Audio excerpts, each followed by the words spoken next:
It's one small step for man, one giant leap for mankind. Apollo 12's lunar lander touched down on November the 19th, 1969. It was only 4 months since Neil Armstrong and Buzz Aldrin made history by setting the first human feet on the surface of the moon.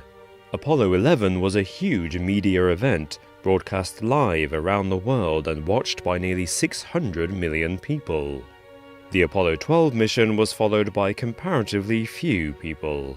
There was no live transmission, so the public had to rely on official photographs taken by astronauts Charles Conrad Jr. and Alan Bean. Among the many photos of Bean and Conrad on the moon, observers noticed something odd about this particular picture. Reflected in the visor is a mysterious object, apparently floating in the air.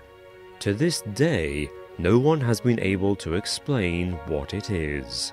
At first, it was thought the object reflected in the visor was just one part of the large equipment the astronauts brought with them to the moon. Given it was so high in the air, it makes sense for it to be part of the lunar module, which was the only man-made thing tall enough on the moon. But when we look at pictures of the lunar module, there is no sign of an armature or antenna reaching out that high. Furthermore, the module can be seen in the background of the photo. So what is the reflected object? Could it be a UFO?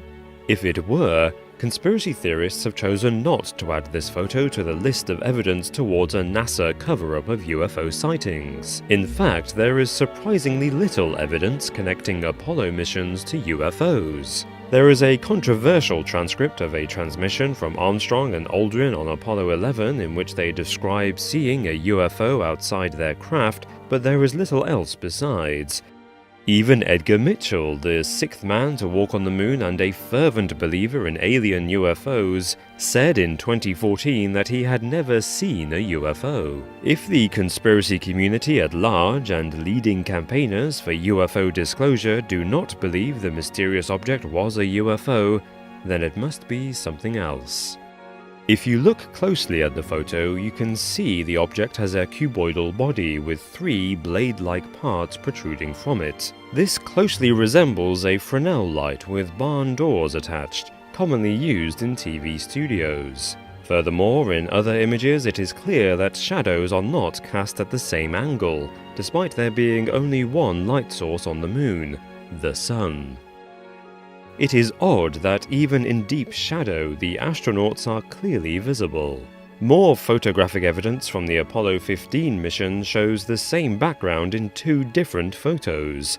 According to NASA, these pictures were taken several kilometers apart. And in this famous image from the Apollo 11 mission, this rock appears to be a prop, marked with the letter C.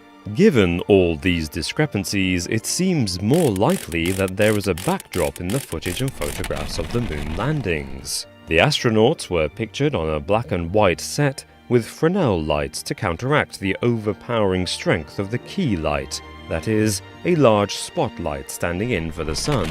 The mountains on the horizon aren't really kilometers away, it's a trick of perspective. Rather conveniently, Alan Bean accidentally pointed his camera at the sun when they first landed, so there was no live broadcast or recorded footage of his time on the moon. Photos like this were the only proof of his trip. And this reflection seems to prove it didn't really happen.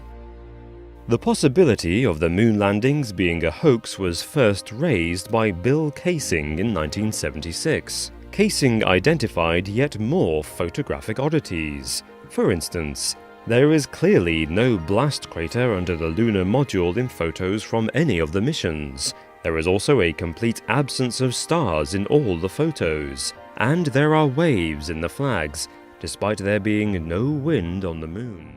But NASA still hasn't explained that strange reflection in the visor.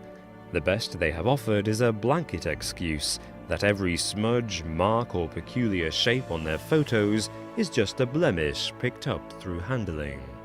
Ultimately, it is a matter of whether you take NASA at its word or choose to believe your own eyes.